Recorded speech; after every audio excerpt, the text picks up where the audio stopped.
নমস্কার, জয় হিন্দ, জয় ভারত। আচ্ছা, একটা ভাইয়ের কমেন্ট ছিল, ট্রেনিংয়ের সময় যদি ট্রেনিংয়ে ফেল হয়ে যায় কোনো ইভেন্টে, তাহলে কি ট্রেনিং থেকেই বাদ দিয়ে দেবে? দেখো, যে কোনো ডিপার্টমেন্টই হোক না কেন, সিআরপিএফ, বিএসএফ, আইটিবিপি, এসএসবি, তুমি ধরে রাখো টোটাল তোমার 1 বছর কিন্তু ট্রেনিং হবে। 1 বছর ট্রেনিংয়ের মধ্যে তোমার বেসিক ট্রেনিং শেখাবে, অ্যাডভান্স ট্রেনিং শেখাবে। যেরকম ট্রেনিংয়ের মধ্যে অনেক ইভেন্ট হয়, রানিং টেস্ট, তারপরে optical test, firing, foot drill, arm drill, এরকম অনেক ইভেন্ট হয়। প্রত্যেকটা ইভেন্টের কিন্তু টেস্ট হয়। যদি তুমি কোনো একটা ইভেন্টে যদি ফেল করে যাও, তাহলে তোমাকে নেক্সট চান্স দেওয়া হবে। ওই চান্সে যদি তুমি পাস হয়ে যাও, তাহলে কোনো অসুবিধা হবে না, ঠিক আছে? তাহলে তুমি পাস হয়ে যাবে। বাট টোটাল ইভেন্টে যদি তুমি ফেল হয়ে যাও, তাহলে কিন্তু তোমাকে ট্রেনিং থেকে বাদ দিয়ে দিতে পারে। মানে সেই ব্যাচে কিন্তু তুমি পিওপি করতে পারবে না। লাস্টে যে পাসিং আউট প্যারেড হয়, সেটা কিন্তু হবে না, ঠিক আছে? এবার আরেকটা পয়েন্ট বলবো তোমাদেরকে, সেটা খুবই ইম্পর্টেন্ট পয়েন্ট।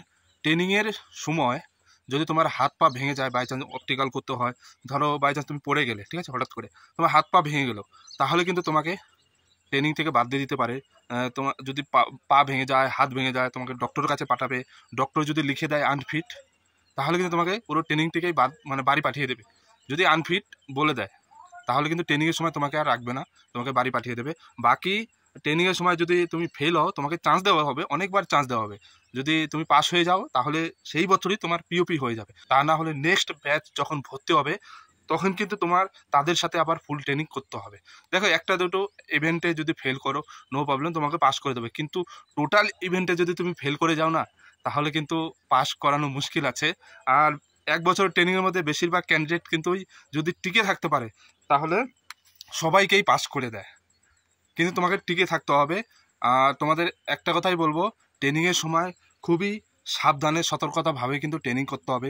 বাই চান্স তোমার শরীরে যদি কোনো প্রবলেম হয়ে যায়, হাত পা ভেঙে যায়, বডিতে কোনো প্রবলেম হয়ে যায়, তাহলে কিন্তু তোমার ট্রেনিংয়ে সমস্যা হতে পারে। ট্রেনিং থেকে বাদ দিয়ে দিতে পারে, ঘরে পাঠিয়ে দিতে পারে। এর জন্য খুব সাবধানে কিন্তু তোমাকে ট্রেনিং করতে হবে।